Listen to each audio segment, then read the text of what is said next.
بسم الله الرحمن الرحیم. په تیر درس کې مونږ 15 شیان ویل چې په جملو کې ډیر مهم وو. په نننی درس کې 2 شیان وایو چې یو ټو بی ورب دی او بل اشاروي ضمایر دي. ټو بی ورب سره جمله تکمیلیږي چې زه استاد یم یا زه ډاکټر یم، زه ډریور یم. دا یم ټکی چې دا ټو بی ورب کوي، یعنی زه ډاکټر یم یا زه ډریور یم. که چیرې زه ډریور معلومه نه شوه چې زه ډریور یم که نه یم، دا یم ټکی چې دا ټو بی ورب کوي. زه یو استاد یم یا زه یو ډریور یم، دا جمله تکمیلول دا ټو بی ورب سره دی. او اشاروي ضمایر دا هغه، هغوی، دوی، دا چې دا اشاروي ضمایر موږ ته ښایي. ټو بی ورب ډیر قسمونه لري، خو موږ 3 دانې وایو چې یو ام دا is are. I am a teacher. I am a teacher. زه یو استاد یم. دا یم ټکی چې شی وکړم دا ټو بی ورب وکړم. I a teacher، زه یو استاد، معلومه نه ده چې یم که نه یم. I am a teacher، زه یو استاد یم. دا آی چې دا یوازې ام سره استعمالیږي. I am a teacher، زه یو استاد یم. is 3 شیانو سره استعمالیږي.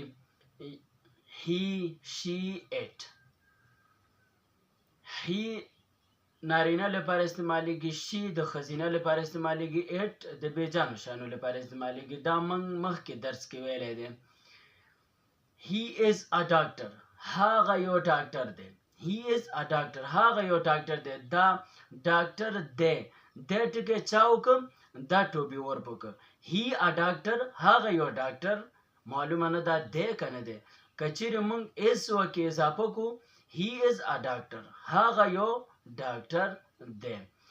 she is a teacher، هغه یو استاذه ده. she is a teacher، هغه یو استاذه ده. دا دی ټکی چې شی وکړم دا ټو بی ورب وکړم. she is a teacher. are د جمع شیانو لپاره استعمالیږي.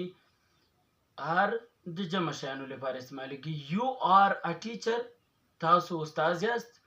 you are a teacher، تاسو استاد یاست.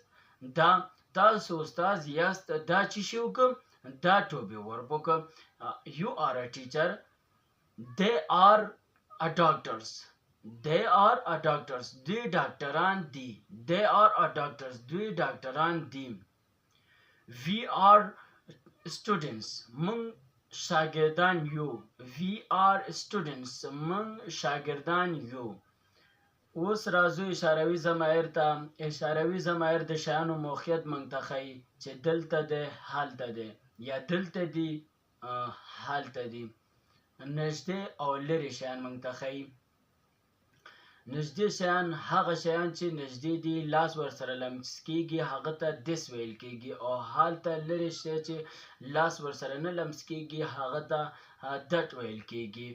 لکه this is a boy، دغه یو هلک دی. this is a boy، دغه یو هلک دی. that is a doctor، هغه یو ډاکټر دی. that is a doctor، هغه یو ډاکټر دی.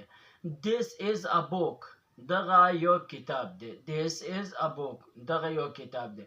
that is a pen، هغه یو قلم دی. that is a pen، هغه یو قلم دی. this is a driver، دغه یو ډریور دی.